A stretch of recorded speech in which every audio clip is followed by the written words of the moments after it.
श्री गणेशाय नमः। अथ श्री रुद्राभिषेक स्तोत्र। कृष्णार्जुना ऊचतुः नमो भवाय सर्वाय रुद्राय वरदाय च पशूनां पतये नित्यम् उग्राय च कपर्दिने महादेवाय भीमाय त्र्यम्बकाय च शान्तये ईशानाय मखघ्नाय नमोऽस्त्वन्धकघातिने कुमारगुरवे तुभ्यं नीलग्रीवाय वेधसे पिनाकिने हविष्याय सत्याय विभवे सदा विलोहिताय धूम्राय व्याधायान् पराजिते नित्यं नीलशिखण्डाय शूलिने दिव्यचक्षुषे होत्रे पोत्रे त्रिनेत्राय व्याधाय वसुरेतसे अचिन्त्यायाम्बिका भर्त्रे सर्वदेवस्तुताय च वृषध्वजाय मुण्डाय जटिने ब्रह्मचारिणे तप्यमानाय सलिले ब्रह्मण्यायाजिताय च विश्वात्मने विश्वसृजे विश्वमावृत्य तिष्ठते नमो नमस्ते सेव्याय भूतानां प्रभवे सदा ब्रह्मवक्त्राय सर्वाय शङ्कराय शिवाय च नमोऽस्तु वाचस्पतये प्रजानां पतये नमः अभिगम्याय काम्याय स्तुत्यायार्याय सर्वदा नमोऽस्तु देवदेवाय महाभूतधराय च नमो विश्वस्य पतये पत्तीनां पतये नमः नमो विश्वस्य पतये महतां पतये नमः नमः सहस्रशिरसे सहस्रभुजमृत्यवे सहस्रनेत्रपादाय नमो शङ्खेयकर्मणे नमो हिरण्यवर्णाय हिरण्यकवचाय च भक्तानुकम्पिने नित्यं सिद्ध्यतां नो वरः प्रभो सञ्जय उवाच एवं स्तुत्वा महादेवं वासुदेवः सहार्जुनः प्रसादयामास भवं तदा ह्यस्त्रोपलब्धये। अथ श्री शिवाष्टकम्। प्रभुं प्राणनाथं विभुं विश्वनाथं जगन्नाथनाथं सदानन्दभाजं भवद्भव्यभूतेश्वरं भूतनाथं शिवं शङ्करं शम्भुमीशानमीडे गले रुण्डमालं तनौ सर्पजालं महाकालकालं गणेशाधिपालं जटाजूटगङ्गोत्तरङ्गैर्विशालं शिवं शङ्करं शम्भुमीशानमीडे मुदामाकरं मण्डनं मण्डयन्तं महामण्डलं भस्मभूषाधरं तम् अनादिः अपारं महामोहहारं शिवं शङ्करं शम्भुमीशानमीडे वटाधो निवासं महाट्टाट्टहासं महापापनाशं सदा सुप्रकाशं गिरीशं गणेशं महेशं सुरेशं शिवं शङ्करं शम्भुमीशानमीडे गिरीन्द्रात्मजा सङ्गृहीतार्धदेहं गिरौ संस्थितं सर्वदा सन्नोगेहं परब्रह्म ब्रह्मादिभिर्वन्द्यमानं शिवं शङ्करं शम्भुमीशानमीडे कपालं त्रिशूलं कराभ्यां दधानं पदाम्भोजनम्राय कामं ददानं बलिवर्धयानं सुराणां प्रधानं शिवं शङ्करं शम्भुमीशानमीडे शरच्चन्द्रगात्रं गुणानन्दपात्रं त्रिनेत्रं पवित्रं धने सस्यमित्रम् अपर्णाकलत्रं चरित्रं विचित्रं शिवं शङ्करं शम्भुमीशानमीडे हरं सर्पहारं चिताभुविहारं भवं वेदसारं सदा निर्विकारं श्मशाने वसन्तं मनुजं दहन्तं शिवं शङ्करं शम्भुमीशानमीडे स्तवं यः प्रभाते नरः शूलपाणे पठेत् सर्वदा भर्गभावानुरक्तः स्वपुत्रं धनं धान्यमित्रं कलत्रं विचित्रं समासाद्य मोक्षं प्रयाति। अथ श्री शिवगौरी स्तोत्र। श्रीनिपाशपुष्पसरपुण्ड्रचापकैः करपङ्कजैः कलितभक्तवाञ्छितां तरुणारुणारुणतनुं त्रिलोचनां ललितां भजे ललितचन्द्रचूलिकां ललिता विभूषितनिजाङ्गमूर्तये ललितेषु चापसृणिपाशपाणये उदयारुणद्युतिमुषे दयाजुषे मदनेश्वराय महते नमो नमः। अञ्चत्पञ्चशिखोच्चमञ्चनिकटे चक्रासनाध्यासिनी सौन्दर्यस्य महिं नवाब्दवयसां गौरीं कुलालापिनी माला पुष्पश्रेणीगुणाञ्चितकरां पूगप्रमाणस्तनी बालां श्रीललिताम्बिका दुहितरं लीलासमुद्रां भजे चिन्तामणिग्रहवराञ्चितशक्तिचक्र रक्षाकरं कलितकुङ्कुमरक्तवर्णं सौन्दर्यराशिवपुषं दशवर्षदेश्यं वन्दे कुमारमदनेश्वरमिन्दुमौलिम् अपराजितनामधेयमस्वं सुखमारूढवती सुवर्णवर्णा विलसन्मणिवेत्रपाशहस्ता परिभूयात् परमेश्वरी सपत्नान् अधिरुह्य जपारुणं तुरङ्गं करपद्माञ्चितवेत्रपाशशक्तिः परिभूतविपक्षपक्षको व्यात् अरुणाभः परमेश्वरी सहायः रक्तां विचित्रवसनां नवचन्द्रचूणाम् अन्नप्रदाननिरतां स्तनभारनम्रां नृत्यन्तमिन्दुशकला भरणं विलोक्य हृष्टां भजे भगवतीं भवदुःखहन्त्रीम् उदञ्चिता कुञ्चितवामपादं समञ्चिता हिन्दुकृशानुहस्तम् अन्नप्रदां वीक्ष्य मुदा महेशीं नटन्तमाद्यं नटमाश्रयामः अरुणारुणकोटितुल्यकान्तिं श्रीनिपाशाभयवाञ्छितप्रदानैः अनुरक्तकरां नवेन्दुचूणाम् अखिलेशीं भुवनेश्वरीं भजामः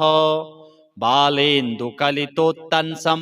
बालारुणसमद्युतिं पाशाङ्कुशवराभीति करं शम्भुं समाश्रये कुलाचलकुतूहलं कुसुमचापसञ्जीवनं कुचे कलितवल्कलं गुरुकृपारसं लोचने जपासहृदयं रुचौ जपवटाभिरामं करे जटानिबिडितं कचे जयति जीवितं शाम्भवं दत्तात्रेयं शिवं शान्तं इन्द्रनीलनिभं प्रभुम् आत्ममायारतं देवम् अवधूतं दिगम्बरं भस्मोद्धूलितसर्वाङ्गं जटाजूटधरं विभुं चतुर्बाहुमुदाराङ्गं प्रफुल्लकमलेक्षणं ज्ञानयोगनिधिं विश्वगुरुं योगिजनप्रियं भक्तानुकम्पिनं सर्व साक्षिणं सिद्धसेवितम् एवं यः सततं ध्यायेत् देवदेवं सनातनं स मुक्तः सर्वपापेभ्यो निःश्रेयसमवाप्नुयात्। अथ श्री शिव अष्टोत्तर शतनाम स्तोत्र। ओम शिवो महेश्वरः शंभो पिनाकी शशिशेखरः वामदेवो विरूपाक्षः कपर्दी नीललोहितः शङ्करः शूलपाणिश्च खट्वाङ्गी विष्णुवल्लभः शिपिविष्टोऽम्बिकानाथः श्रीकण्ठो भक्तवत्सलः भवः सर्वस्त्रिलोकेशः शितिकण्ठः शिवाप्रियः उग्रः कपाली कामारी अन्धकासुरसूदनः गङ्गाधरो ललाटाक्षः कालकालः कृपानिधिः भीमः परशुहस्तश्च मृगपाणिर्जटाधरः कैलासवासी कवची कठोरस्त्रिपुरान्तकः वृषाङ्को वृषभारूढो भस्मोद्धूलितविग्रहः सामप्रियस्वरमयस्त्रयीमूर्तिरनीश्वरः सर्वज्ञः परमात्मा च सोमसूर्याग्निलोचनः हविर्यज्ञमयः सोमः पञ्चवक्त्रः सदाशिवः विश्वेश्वरो वीरभद्रो गणनाथः प्रजापतिः हिरण्यरेता दुर्धर्षः गिरीशो गिरिशोन्नघः भुजङ्गभूषणो भर्गो गिरिधन्वा गिरिप्रियः कृत्तिवासा पुरा रातिर्भगवान् प्रमथाधिपः मृत्युञ्जयः सूक्ष्मतनुर्जगद्व्यापी जगद्गुरुः व्योमकेशो महासेनो जनकश्चारुविक्रमः रुद्रो भूतपतिः स्थाणुः अहिरबुध्न्यो दिगम्बरः अष्टमूर्तिरनेकात्मा सात्विकः शुद्धविग्रहः शाश्वतः खण्डपरशुः अजः पाशविमोचकः मृडः पशुपतिर्देवो महादेवो व्ययो हरिः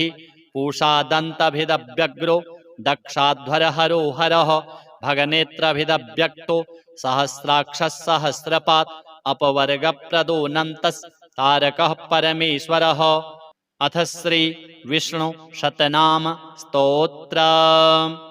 ओम वासुदेवं हृषीकेशं वामनं जलशायिनं जनार्दनं हरिं कृष्णं श्रीवक्षं गरुडध्वजं वाराहं पुण्डरीकाक्षं नृसिंहं नरकान्तकम् अव्यक्तं शाश्वतं विष्णुम् अनन्तमजमव्ययं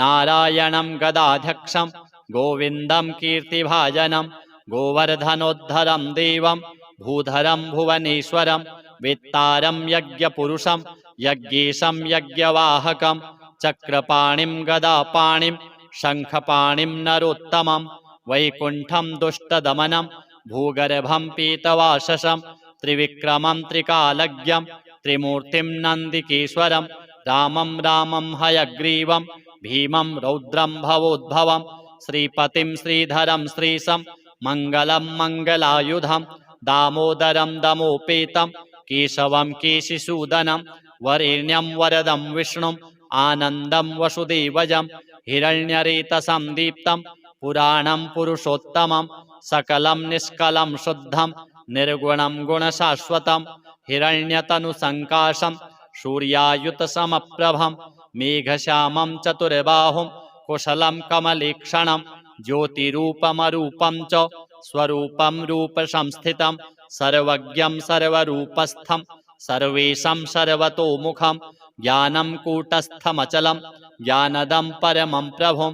योगीशं योगनिष्णातं योगिनं योगरूपिणम् ईश्वरं सर्वभूतानां वन्दे भूतमयं प्रभुम् इति नाम शतं दिव्यं वैष्णवं खलु पापहं व्यासेन कथितं पूर्वं सर्वपापप्रणाशनं यः पठेत् प्रातरुत्थाय स भवेद् वैष्णवो नरः सर्वपापविशुद्धात्मा विष्णुसायुज्यमाप्नुयात् चान्द्रायणसहस्राणि कन्यादानशतानि च गवां लक्षसहस्राणि मुक्तिभागी भवेन्नरः अश्वमेधायुतं पुण्यं फलं प्राप्नोति। अथ श्री रुद्राभिषेक स्तोत्र। कृष्णार्जुना ऊचतुः नमो भवाय सर्वाय रुद्राय वरदाय च पशूनां पतये नित्यम् उग्राय च कपर्दिने महादेवाय भीमाय त्र्यम्बकाय च शान्तये ईशानाय मखघ्नाय नमोऽस्त्वन्धकघातिने कुमारगुरवे तुभ्यं नीलग्रीवाय वेधसे पिनाकिने हविष्याय सत्याय विभवे सदा विलोहिताय धूम्राय व्याधायान् पराजिते नित्यं नीलशिखण्डाय शूलिने दिव्यचक्षुषे होत्रे पोत्रे त्रिनेत्राय व्याधाय वसुरेतसे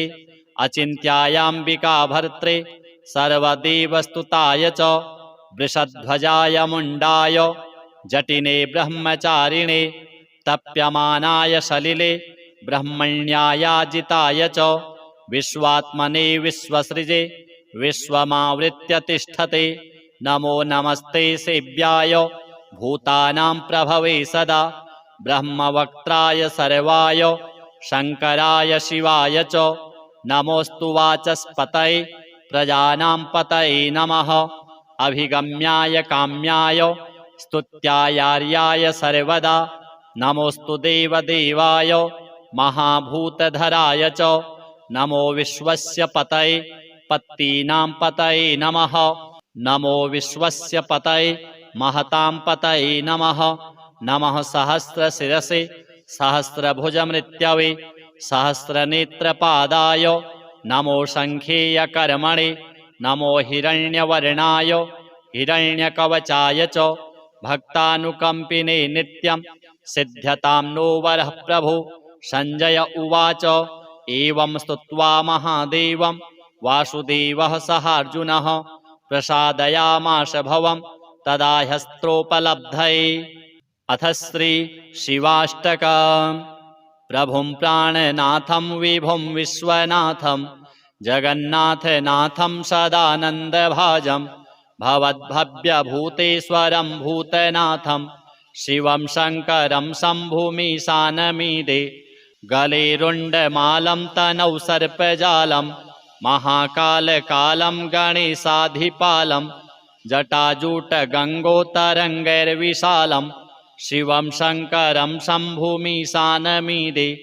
मुदामाकरं मण्डनं मण्डयन्तं महामण्डलं भस्मभूषाधरं तम् अनादिह्यपारं महामोहहारं शिवं शङ्करं शम्भुमीशानमीडे वटाधो निवासं महाट्टाट्टहासं महापापनाशं सदा सुप्रकाशं गिरीशं गणेशं महेशं सुरेशं शिवं शङ्करं शम्भुमीशानमीडे गिरीन्द्रात्मजा सङ्गृहीतार्धदेहं गिरौ संस्थितं सर्वदा सन्नगेहं परब्रह्म ब्रह्मादिभिर्वन्द्यमानं शिवं शङ्करं शम्भुमीशानमीडे कपालं त्रिशूलं कराभ्यां दधानं पदाम्भोजनम्राय कामं ददानं बलिवर्धयानं सुराणां प्रधानं शिवं शङ्करं शम्भुमीशानमीडे शरच्चन्द्रगात्रं गुणानन्दपात्रं त्रिनेत्रं पवित्रं धनेशस्य मित्रम् अपर्णाकलत्रं चरित्रं विचित्रं शिवं शङ्करं शम्भुमीशानमीडे हरं सर्पहारं चिताभुविहारं भवं वेदसारं सदा निर्विकारं श्मशाने वसन्तं मनुजं दहन्तं शिवं शङ्करं शम्भुमीशानमीडे स्तवं यः प्रभाते नरः शूलपाणे पठेत् सर्वदा भर्गभावानुरक्तः स्वपुत्रं धनं धान्यमित्रं कलत्रं विचित्रं समासाद्य मोक्षं प्रयाति अथ श्री शिवगौरी स्तोत्रम् श्रीनिपाशपुष्पसरपुण्ड्रचापकैः करपङ्कजैः कलितभक्तवाञ्छितां तरुणारुणारुणतनुं त्रिलोचनां ललितां भजे ललितचन्द्रचूलिकां ललिता विभूषितनिजाङ्गमूर्तये ललितेषु चापश्रीनिपाशपाणये उदयारुणाद्युतिमुषे दयाजुषे मदनेश्वराय महते नमो नमः अञ्चत्पञ्चशिखोच्चमञ्चनिकटे चक्रासनाध्यासिनी सौन्दर्यस्य महीं नवाब्दवयसां गौरीं कुलालापिनीं माला पुष्पश्रेणीगुणाञ्चितकरां पूगप्रमाणस्तनीं बालां श्रीललिताम्बिका दुहितरं लीलासमुद्रां भजे चिन्तामणिग्रहवराञ्चितशक्तिचक्र रक्षाकरं कलितकुङ्कुमरक्तवर्णं सौन्दर्यराशिवपुषं दशवर्षदेश्यं वन्दे कुमारमदनेश्वरमिन्दुमौलिम् अपराजितनामधेयमस्वं सुखमारूढवती सुवर्णवर्णा विलसन्मणिवेत्रपाशहस्ता परिभूयात् परमेश्वरी सपत्नान् अधिरुह्य जपारुणं तुरंगम करपद्माञ्चितवेत्रपाशशक्तिः परिभूतविपक्षपक्षको व्यात् अरुणाभः परमेश्वरी सहायः रक्तां विचित्रवशनां नवचन्द्रचूणाम् अन्नप्रदाननिरतां स्तनभारनम्रां नृत्यन्तमिन्दुशकलाभरणं विलोक्य हृष्टां भजे भगवतीं भवदुःखहन्त्रीम् उदञ्चिता कुञ्चितवामपादं समञ्चिता हिन्दुकृशानुहस्तम् अन्नप्रदां वीक्ष्य मुदा महेशीं नटन्तमाद्यं नटमाश्रयामः अरुणारुणकोटितुल्यकान्तिं श्रीनिपाशाभयवाञ्छितप्रदानैः अनुरक्तकरां नवेन्दुचूणाम् अखिलेशीं भुवनेश्वरीं भजामः बालेन्दुकलितोत्तंसं बालारुणसमद्युतिं पाशाङ्कुशवराभीति करं शम्भुं समाश्रये कुलाचलकुतूहलं कुसुमचापसञ्जीवनं कुचे कलितवल्कलं गुरुकृपारसं लोचने जपासहृदयं रुचौ जपवटाभिरामं करे जटानिविदितं कचे जयति जीवितं शाम्भवम् दत्तात्रेयं शिवं शान्तं इन्द्रनीलनिभं प्रभुं आत्ममायारतं देवं अवधूतं दिगम्बरं भस्मोद्धूलितसर्वाङ्गं जटाजूटधरं विभुं चतुर्बाहुमुदाराङ्गं प्रफुल्लकमलेक्षणं ज्ञानयोगनिधिं विश्वगुरुं योगिजनप्रियं भक्तानुकम्पिनं सर्व साक्षिणं सिद्धसेवितम् एवं यः सततं ध्यायेत् देवदेवं सनातनं स मुक्तः सर्वपापेभ्यो निःश्रेयसमवाप्नुयात्। अथ श्री शिव अष्टोत्तर शतनाम स्तोत्र। ओम शिवो महेश्वरः शंभो पिनाकी शशिशेखरः वामदेवो विरूपाक्षः कपर्दीनीललोहितः शङ्करः शूलपाणिश्च खट्वाङ्गी विष्णुवल्लभः शिपिविष्टोऽम्बिकानाथः श्रीकण्ठो भक्तवत्सलः भवः सर्वस्त्रिलोकेशः शितिकण्ठः शिवाप्रियः उग्रः कपाली कामारी अन्धकासुरसूदनः गङ्गाधरो ललाटाक्षः कालकालः कृपानिधिः भीमः परशुहस्तश्च मृगपाणिर्जटाधरः कैलासवासी कवची कठोरस्त्रिपुरान्तकः वृषाङ्को वृषभारूढो भस्मोद्धूलितविग्रहः सामप्रियस्वरमयस्त्रयीमूर्तिरनीश्वरः सर्वज्ञः परमात्मा च सोमसूर्याग्निलोचनः हविर्यज्ञमयः सोमः पञ्चवक्त्रः सदाशिवः विश्वेश्वरो वीरभद्रो गणनाथः प्रजापतिः हिरण्यरेता दुर्धर्षः गिरीशो गिरिशोन्नघः भुजङ्गभूषणो भर्गो गिरिधन्वा गिरिप्रियः कृत्तिवासा पुरारातिर्भगवान् प्रमथाधिपः मृत्युञ्जयः सूक्ष्मतनुर्जगद्व्यापी जगद्गुरुः व्योमकेशो महासेनो जनकश्चारुविक्रमः रुद्रो भूतपतिः स्थाणुः अहिरबुध्न्यो दिगम्बरः अष्टमूर्तिरनेकात्मा सात्विकः शुद्धविग्रहः शाश्वतः खण्डपरशुः अजः पाशविमोचकः मृडः पशुपतिर्देवो महादेवो व्ययो हरिः पूषादन्तभिदव्यग्रो दक्षाध्वरहरो हरः भगनेत्रभिदव्यक्तो सहस्राक्षः सहस्रपात् अपवर्गप्रदोऽनन्तस्तारकः परमेश्वरः। अथ श्री विष्णु शतनाम स्तोत्र।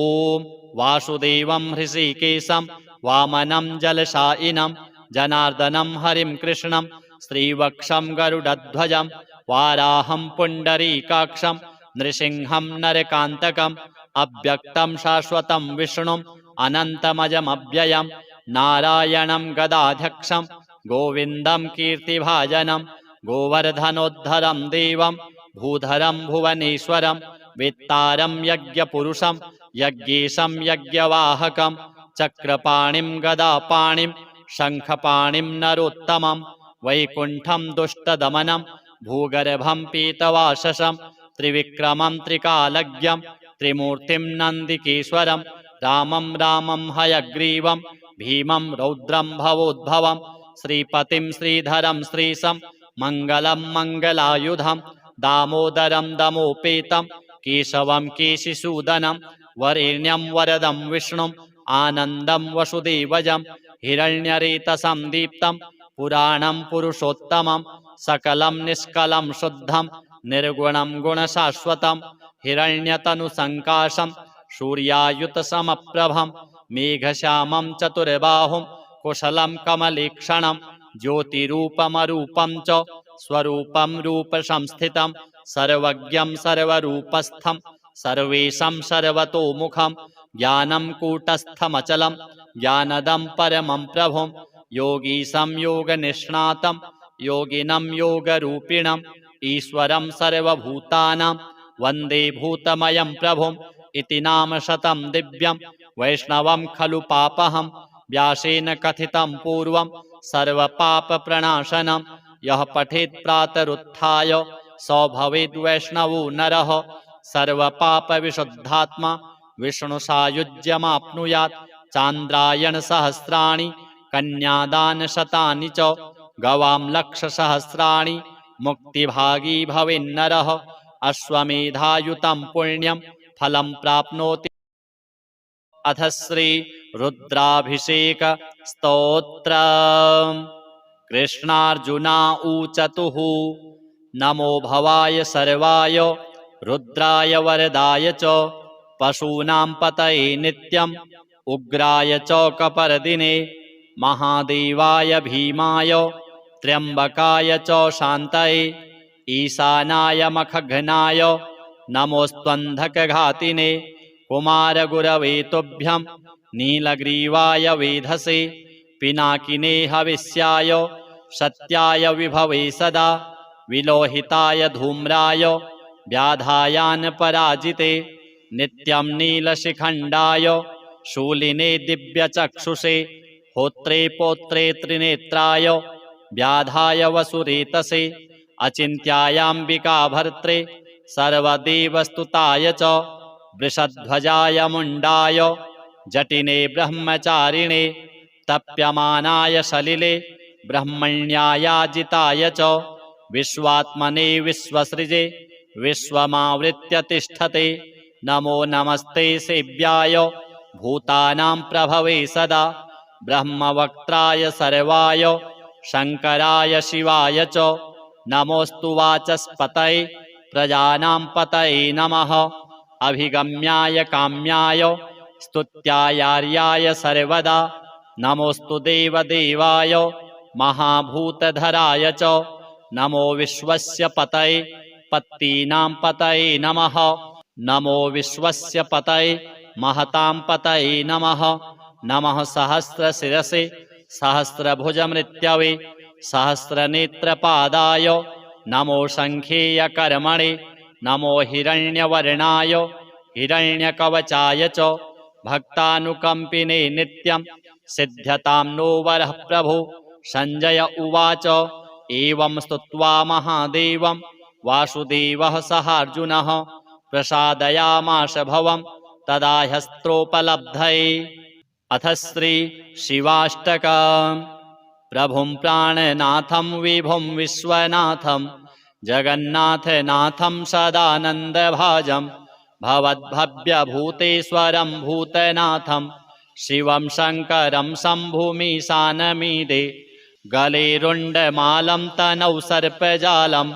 महाकालकालं गणेशाधिपालं जटाजूटगङ्गोत्तरङ्गैर्विशालं शिवं शङ्करं शम्भुमीशानमीदे मुदामाकरं मण्डनं मण्डयन्तं महामण्डलं भस्मभूषाधरं तं अनादिः अपारं महामोहहारं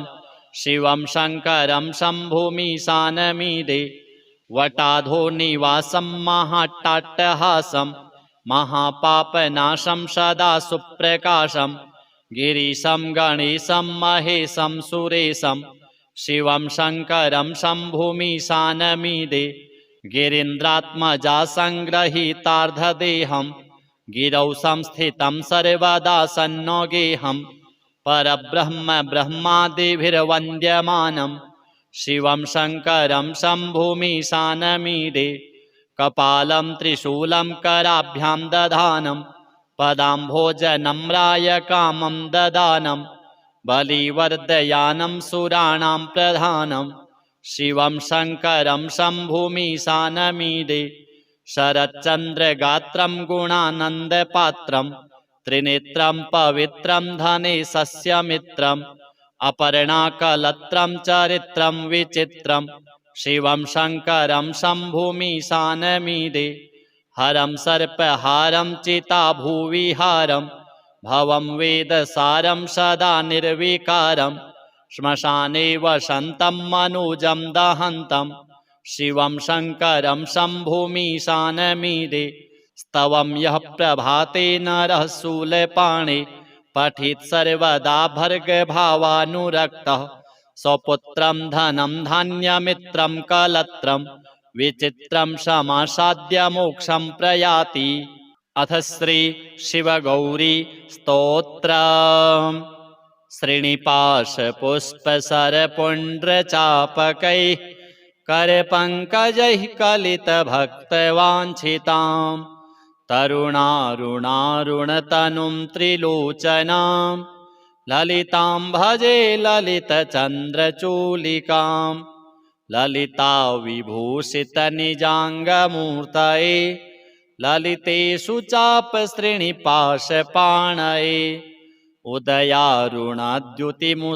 दयाजुषे मदनेश्वराय महते नमो नमः। अञ्चत्पञ्चशिखोच्चमञ्चनिकटे चक्रासनाध्यासिनी सौन्दर्यस्य महीं नवाब्दवयसां गौरीं कुलालापिनीं माला पुष्पश्रेणीगुणाञ्चितकरां पूगप्रमाणस्तनीं बालां श्रीललिताम्बिका दुहितरं लीलासमुद्रां भजे चिन्तामणिग्रहवराञ्चितशक्तिचक्र रक्षाकरं कलितकुङ्कुमरक्तवर्णं सौन्दर्यराशिवपुषं दशवर्षदेश्यं वन्दे कुमारमदनेश्वरमिन्दुमौलिम् अपराजितनामधेयमस्वं सुखमारूढवती सुवर्णवर्णा विलसन्मणिवेत्रपाशहस्ता परिभूयात् परमेश्वरी सपत्नान् अधिरुह्य जपारुणं तुरङ्गं करपद्माञ्चितवेत्रपाशशक्तिः परिभूतविपक्षपक्षको व्यात् अरुणाभः परमेश्वरी सहायः रक्तां विचित्रवशनां नवचन्द्रचूणाम् अन्नप्रदाननिरतां स्तनभारनम्रां नृत्यन्तमिन्दुशकला भरणं विलोक्य हृष्टां भजे भगवतीं भवदुःखहन्त्रीम् उदञ्चिता कुञ्चितवामपादं समञ्चिता हिन्दुकृशानुहस्तम् अन्नप्रदां वीक्ष्य मुदा महेशीं नटन्तमाद्यं नटमाश्रयामः अरुणारुणकोटितुल्यकान्तिं श्रीनिपाशाभयवाञ्छितप्रदानैः अनुरक्तकरां नवेन्दुचूडाम् अखिलेशीं भुवनेश्वरीं भजामः बालेन्दुकलितोत्तंसं बालारुणसमद्युतिं पाशाङ्कुशवराभीति करं शम्भुं समाश्रये कुलाचलकुतूहलं कुसुमचापसञ्जीवनं कुचे कलितवल्कलं गुरुकृपारसं लोचने जपासहृदयं रुचौ जपवटाभिरामं करे जटानिबिडितं कचे जयति जीवितं शाम्भवम् दत्तात्रेयं शिवं शान्तं इन्द्रनीलनिभं प्रभुम्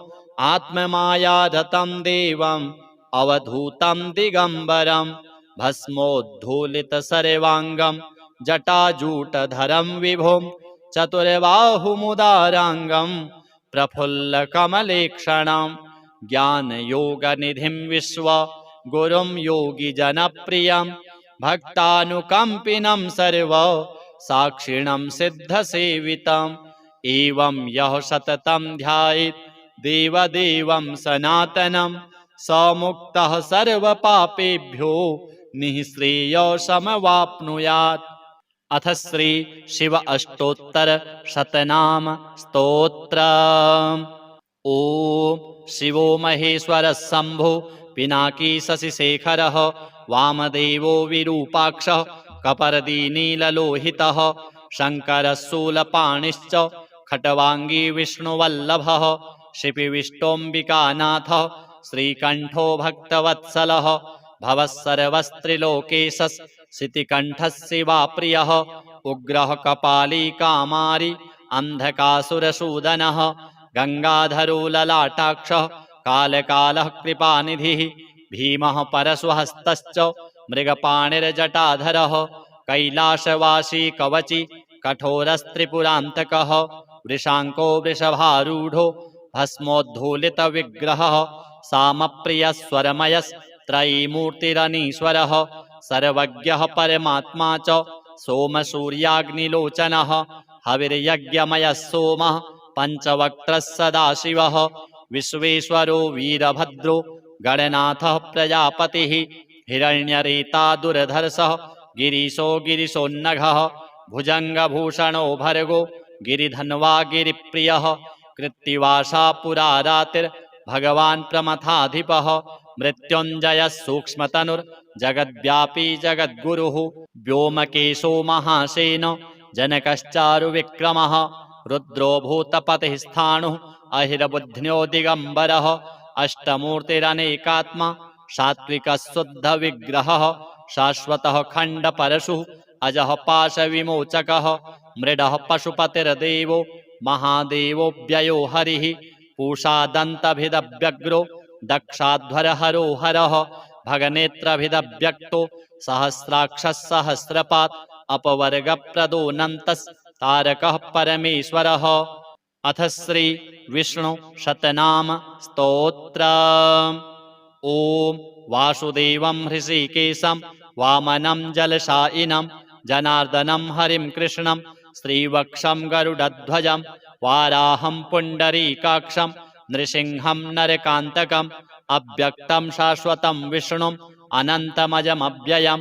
नारायणं गदाध्यक्षं गोविन्दं कीर्तिभाजनं गोवर्धनोद्धरं देवं भूधरं भुवनेश्वरं वेत्तारं यज्ञपुरुषं यज्ञेशं यज्ञवाहकं चक्रपाणिं गदापाणिं शङ्खपाणिं नरोत्तमं वैकुण्ठं दुष्टदमनं भूगर्भं पीतवाससं त्रिविक्रमं त्रिकालज्ञं त्रिमूर्तिं नन्दिकेश्वरं रामं रामं हयग्रीवं भीमं रौद्रं भवोद्भवं श्रीपतिं श्रीधरं श्रीशं मङ्गलं मङ्गलायुधं दामोदरं दमोपेतं केशवं केशिसूदनं वरेण्यं वरदं विष्णुम् आनन्दं वसुदेवजं हिरण्यरेतसं दीप्तं पुराणं पुरुषोत्तमं सकलं निष्कलं शुद्धं निर्गुणं गुणशाश्वतं हिरण्यतनुसङ्काशं सूर्यायुतसमप्रभं मेघश्यामं चतुर्बाहुं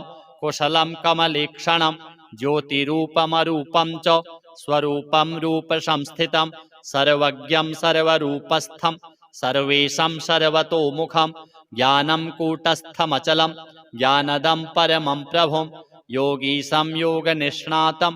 योगिनं योगरूपिणम् ईश्वरं सर्वभूतानां वन्दे भूतमयं प्रभुं इति नाम शतं दिव्यं वैष्णवं खलु पापहं व्यासेन कथितं पूर्वं सर्वपापप्रणाशनं यः पठेत् प्रातरुत्थाय स भवेद्वैष्णवो नरः सर्वपापविशुद्धात्मा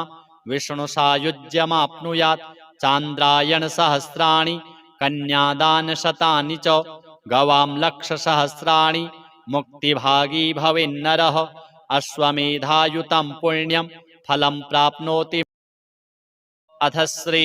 रुद्राभिषेक स्तोत्र। कृष्णार्जुना ऊचतुः नमो भवाय सर्वाय रुद्राय वरदाय च पशूनां पतये नित्यम् उग्राय च कपर्दिने महादेवाय भीमाय त्र्यम्बकाय च शान्तये ईशानाय मखघ्नाय नमोऽस्त्वन्धकघातिने कुमारगुरवे तुभ्यं नीलग्रीवाय वेधसे पिनाकिने हविष्याय सत्याय विभवे सदा विलोहिताय धूम्राय व्याधायान् पराजिते नित्यं नीलशिखण्डाय शूलिने दिव्यचक्षुषे होत्रे पोत्रे त्रिनेत्राय व्याधाय वसुरेतसे अचिन्त्यायाम्बिका भर्त्रे सर्वदेवस्तुताय च वृषध्वजाय मुण्डाय जटिने ब्रह्मचारिणे तप्यमानाय सलिले ब्रह्मण्यायाजिताय च विश्वात्मने विश्वसृजे विश्वमावृत्य तिष्ठते नमो नमस्ते सेव्याय भूतानां प्रभवे सदा ब्रह्मवक्त्राय सर्वाय शङ्कराय शिवाय च नमोऽस्तु वाचस्पतये प्रजानां पतये नमः अभिगम्याय काम्याय स्तुत्यायार्याय सर्वदा नमोऽस्तु देवदेवाय महाभूतधराय च नमो विश्वस्य पतये पत्तीनां पतये नमः नमो विश्वस्य पतये महतां पतये नमः नमः सहस्रशिरसे सहस्रभुजमृत्यवे सहस्रनेत्रपादाय नमो शङ्खेयकर्मणे नमो हिरण्यवर्णाय हिरण्यकवचाय च भक्तानुकम्पिने नित्यं सिद्ध्यतां नो वरः प्रभो सञ्जय उवाच एवं स्तुत्वा महादेवं वासुदेवः सहार्जुनः प्रसादयामास भवं तदा ह्यस्त्रोपलब्धये। अथ श्री शिवाष्टकम्। प्रभुं प्राणनाथं विभुं विश्वनाथं जगन्नाथनाथं सदानन्दभाजं भवद्भव्यभूतेश्वरं भूतनाथं शिवं शङ्करं शम्भुमीशानमीडे गलेरुण्डमालं तनौ सर्पजालं महाकालकालं गणेशाधिपालं जटाजूटगङ्गोत्तरङ्गैर्विशालं शिवं शङ्करं शम्भुमीशानमीडे मुदामाकरं मण्डनं मण्डयन्तं महामण्डलं भस्मभूषाधरं तम् अनादिह्यपारं महामोहहारं शिवं शङ्करं शम्भुमीशानमीडे वटाधो निवासं महाट्टाट्टहासं महापापनाशं सदा सुप्रकाशं गिरीशं गणेशं महेशं सुरेशं शिवं शङ्करं शम्भुमीशानमीडे गिरीन्द्रात्मजा सङ्गृहीतार्धदेहं गिरौ संस्थितं सर्वदा सन्नोगेहं परब्रह्म ब्रह्मादिभिर्वन्द्यमानं शिवं शङ्करं शम्भुमीशानमीडे कपालं त्रिशूलं कराभ्यां दधानं पदाम्भोजनम्राय कामं ददानं बलिवर्धयानं सुराणां प्रधानं शिवं शङ्करं शम्भुमीशानमीडे शरच्चन्द्रगात्रं गुणानन्दपात्रं त्रिनेत्रं पवित्रं धनेशस्य मित्रम् अपर्णाकलत्रं चरित्रं विचित्रं शिवं शङ्करं शम्भुमीशानमीडे हरं सर्पहारं चिताभुविहारं भवं वेदसारं सदा निर्विकारं श्मशाने वसन्तं मनोजं दहन्तं शिवं शङ्करं शम्भुमीशानमीडे स्तवं यः प्रभाते नरः शूलपाणे पठित सर्वदा भर्गभावानुरक्तः स्वपुत्रं धनं धान्यमित्रं कलत्रं विचित्रं समासाद्य मोक्षं प्रयाति। अथ श्री शिवगौरी स्तोत्र। श्रीनिपाशपुष्पसरपुण्ड्रचापकैः करपङ्कजैः कलितभक्तवाञ्छितां तरुणारुणारुणतनुं त्रिलोचनां ललितां भजे ललितचन्द्रचूलिकां ललिता विभूषितनिजाङ्गमूर्तये ललितेषु चापश्रीनिपाशपाणये उदयारुणाद्युतिमुषे दयाजुषे मदनेश्वराय महते नमो नमः। अञ्चत्पञ्चशिखोच्चमञ्चनिकटे चक्रासनाध्यासिनी सौन्दर्यस्य महीं नवाब्दवयसां गौरीं कुलालापिनीं माला पुष्पश्रेणीगुणाञ्चितकरां पूगप्रमाणस्तनीं बालां श्रीललिताम्बिका दुहितरं लीलासमुद्रां भजे चिन्तामणिग्रहवराञ्चितशक्तिचक्र रक्षाकरं कलितकुङ्कुमरक्तवर्णं सौन्दर्यराशिवपुषं दशवर्षदेश्यं वन्दे कुमारमदनेश्वरमिन्दुमौलिम् अपराजितनामधेयमस्वं सुखमारूढवती सुवर्णवर्णा विलसन्मणिवेत्रपाशहस्ता परिभूयात् परमेश्वरी सपत्नान्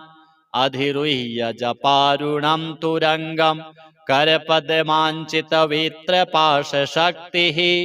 परिभूतविपक्षपक्षको व्यात् अरुणाभः परमेश्वरी सहायः रक्तां विचित्रवशनां नवचन्द्रचूणाम् अन्नप्रदाननिरतां स्तनभारनम्रां नृत्यन्तमिन्दुशकला भरणं विलोक्य हृष्टां भजे भगवतीं भवदुःखहन्त्रीम् उदञ्चिता कुञ्चितवामपादं समञ्चिता हिन्दुकृशानुहस्तम् अन्नप्रदां वीक्ष्य मुदा महेशीं नटन्तमाद्यं नटमाश्रयामः अरुणारुणकोटितुल्यकान्तिं श्रीनिपाशाभयवाञ्छितप्रदानैः अनुरक्तकरां नवेन्दुचूडाम् अखिलेशीं भुवनेश्वरीं भजामः बालेन्दुकलितोत्तंसं बालारुणसमद्युतिं पाशाङ्कुशवराभीति करं शम्भुं समाश्रये कुलाचलकुतूहलं कुसुमचापसञ्जीवनं कुचे कलितवल्कलं गुरुकृपारसंलोचने जपासहृदयं रुचौ जपवटाभिरामं करे जटानिविदितं कचे जयति जीवितं शाम्भवम् दत्तात्रेयं शिवं शान्तं इन्द्रनीलनिभं प्रभुम् आत्ममायारतं देवम् अवधूतं दिगम्बरं भस्मोद्धूलितसर्वाङ्गं जटाजूटधरं विभुं चतुर्बाहुमुदाराङ्गं प्रफुल्लकमलेक्षणं ज्ञानयोगनिधिं विश्वगुरुं योगिजनप्रियं भक्तानुकम्पिनं सर्वसाक्षिणं सिद्धसेवितम् एवं यः सततं ध्यायेत् देवदेवं सनातनं स मुक्तः सर्वपापेभ्यो निःश्रेयसमवाप्नुयात्। अथ श्री शिव अष्टोत्तर शतनाम स्तोत्र। ओम शिवो महेश्वरः शंभो पिनाकी शशिशेखरः वामदेवो विरूपाक्षः कपर्दीनीललोहितः शङ्करः शूलपाणिश्च खट्वाङ्गी विष्णुवल्लभः शिपिविष्टोऽम्बिकानाथः श्रीकण्ठो भक्तवत्सलः भवः सर्वस्त्रिलोकेशस् शितिकण्ठः शिवा प्रियः उग्रः कपाली कामारी अन्धकासुरसूदनः गङ्गाधरो ललाटाक्षः कालकालः कृपानिधिः भीमः परशुहस्तश्च मृगपाणिर्जटाधरः कैलासवासी कवची कठोरस्त्रिपुरान्तकः वृषाङ्को वृषभारूढो भस्मोद्धूलितविग्रहः सामप्रियस्वरमयस्त्रयीमूर्तिरनीश्वरः सर्वज्ञः परमात्मा च सोमसूर्याग्निलोचनः हविर्यज्ञमयः सोमः पञ्चवक्त्रः सदाशिवः विश्वेश्वरो वीरभद्रो गणनाथः प्रजापतिः हिरण्यरेता दुर्धर्षः गिरीशो गिरिशोन्नघः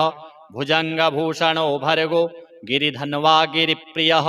कृत्तिवासा पुरारातिर्भगवान् प्रमथाधिपः मृत्युञ्जयः सूक्ष्मतनुर्जगद्व्यापी जगद्गुरुः व्योमकेशो महासेनो जनकश्चारुविक्रमः रुद्रो भूतपतिः स्थाणुः अहिरबुध्न्यो दिगम्बरः अष्टमूर्तिरनेकात्मा सात्विकः शुद्धविग्रहः शाश्वतः खण्डपरशुः अजः पाशविमोचकः मृडः पशुपतिर्देवो महादेवोऽव्ययो हरिः पूषादन्तभिदव्यग्रो दक्षाध्वरहरो हरः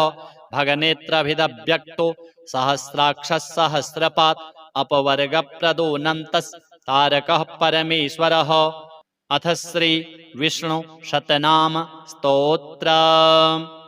ओम वासुदेवं हृषीकेशं वामनं जलशायिनं जनार्दनं हरिं कृष्णं श्रीवक्षं गरुडध्वजं वाराहं पुण्डरीकाक्षं नृसिंहं नरकान्तकम् अव्यक्तं शाश्वतं विष्णुम् अनन्तमजमव्ययं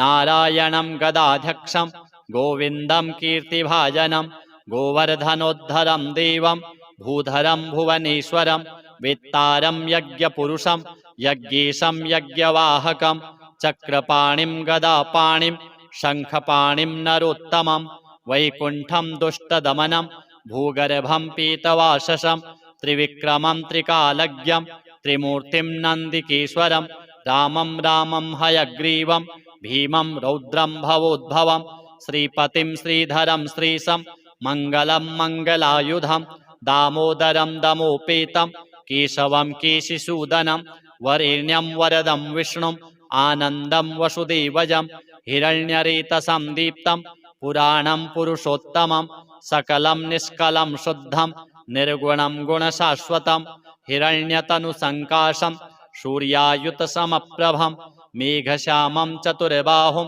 कुशलं कमलेक्षणं ज्योतिरूपमरूपं च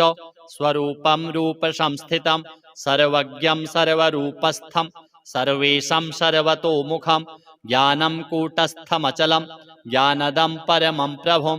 योगीशं योगनिष्णातं योगिनं योगरूपिणम् ईश्वरं सर्वभूतानां वन्दे भूतमयं प्रभुम् इति नाम शतं दिव्यं वैष्णवं खलु पापहं व्यासेन कथितं पूर्वं सर्वपापप्रणाशनं यः पठेत् प्रातरुत्थाय स भवेद्वैष्णवो नरः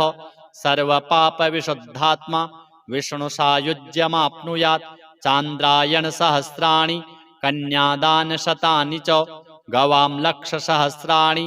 मुक्तिभागी भवेन्नरः अश्वमेधायुतं पुण्यं फलं प्राप्नोति। अथ श्री रुद्राभिषेक स्तोत्र। कृष्णार्जुना ऊचतुः नमो भवाय सर्वाय रुद्राय वरदाय च पशूनां पतये नित्यम् उग्राय च कपर्दिने महादेवाय भीमाय त्र्यम्बकाय च शान्तये ईशानाय मखघ्नाय नमोऽस्त्वन्धकघातिने कुमारगुरवे तुभ्यं नीलग्रीवाय वेधसे पिनाकिने हविष्याय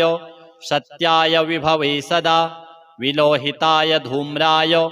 व्याधायान्पराजिते नित्यं नीलशिखण्डाय शूलिने दिव्यचक्षुषे होत्रे पौत्रे त्रिनेत्राय व्याधाय वसुरेतसे अचिन्त्यायाम्बिका भर्त्रे सर्वदेवस्तुताय च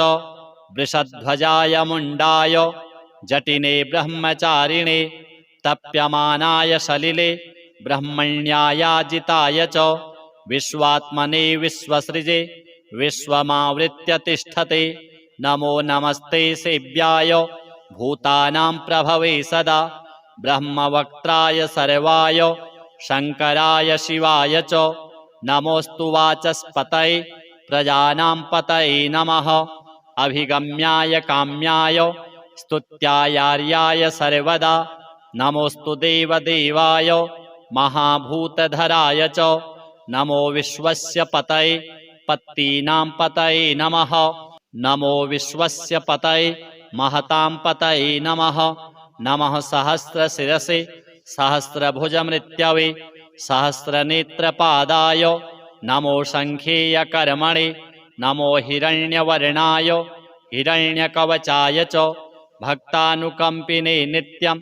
सिद्ध्यतां नो वरः प्रभो सञ्जय उवाच एवं स्तुत्वा महादेवं वासुदेवः सहार्जुनः प्रसादयामास भवं तदा ह्यस्त्रोपलब्धये अथ श्री शिवाष्टकम् प्रभुं प्राणनाथं विभुं विश्वनाथं जगन्नाथनाथं सदानन्दभाजं भवद्भव्यभूतेश्वरं भूतनाथं शिवं शङ्करं शम्भुमीशानमीदे गले रुण्डमालं तनौ सर्पजालं महाकालकालं गणेशाधिपालं जटाजूटगङ्गोत्तरङ्गैर्विशालं शिवं शङ्करं शम्भुमीशानमीदे मुदामाकरं मण्डनं मण्डयन्तं महामण्डलं भस्मभूषाधरं तम् अनादिह्यपारं महामोहहारं शिवं शङ्करं शम्भुमीशानमीदे वटाधोनिवासं महाट्टाट्टहासं महापापनाशं सदा सुप्रकाशं गिरीशं गणेशं महेशं सुरेशं शिवं शङ्करं शम्भुमीशानमीदे गिरीन्द्रात्मजा सङ्गृहीतार्धदेहं गिरौ संस्थितं सर्वदा सन्नोगेहं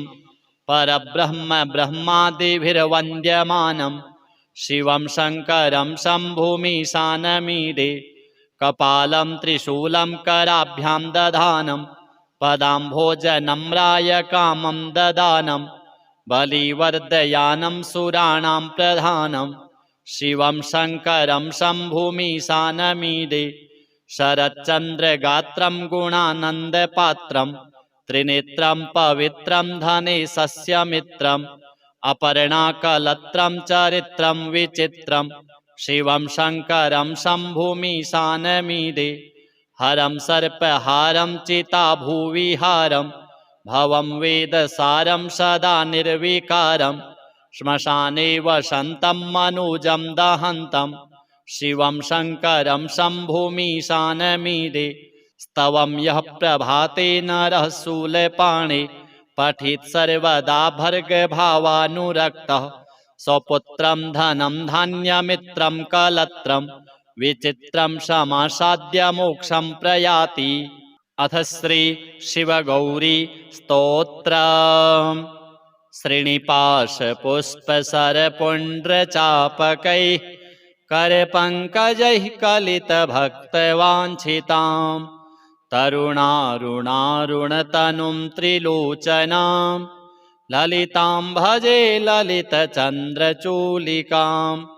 ललिता विभूषितनिजाङ्गमूर्तये ललितेषु चापश्रेणिपाशपाणये उदयारुणाद्युतिमुषे दयाजुषे मदनेश्वराय महते नमो नमः अञ्चत्पञ्चशिखोच्चमञ्चनिकटे चक्रासनाध्यासिनी सौन्दर्यस्य महीं नवाब्दवयसां गौरीं कुलालापिनीं माला पुष्पश्रेणीगुणाञ्चितकरां पूगप्रमाणस्तनीं बालां श्रीललिताम्बिका दुहितरं लीलासमुद्रां भजे चिन्तामणिग्रहवराञ्चितशक्तिचक्र रक्षाकरं कलितकुङ्कुमरक्तवर्णं सौन्दर्यराशिवपुषं दशवर्षदेश्यं वन्दे कुमारमदनेश्वरमिन्दुमौलिम् अपराजितनामधेयमस्वं